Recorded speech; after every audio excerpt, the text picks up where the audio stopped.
સુરેન્દ્રનગર સબજેલમાંથી 5 જેટલા સ્માર્ટફોન પકડાયા છે। સબજેલમાં વિદેશી વસ્તુઓ સપ્લાય થતી હોવાની આશંકાએ સર્ચ હાથ ધરવામાં આવ્યું।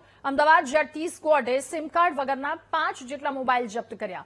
મોબાઈલ અંગે સ્થાનિક પોલીસ સ્ટેશનમાં ફરિયાદ પણ નોંધાવવામાં આવી છે, ત્યારે સિમ કાર્ડ વગરના આ 5 મોબાઈલ જપ્ત થયા છે, જેને લઈને હવે ફરિયાદ નોંધાઈ છે। તપાસનો ધમધમાટ શરૂ કરવામાં આવ્યો। અમદાવાદ ઝડપી સ્ક્વોડ કે જેમને સિમ કાર્ડ વગરના 5 ફોન જેમની સામે આવ્યા।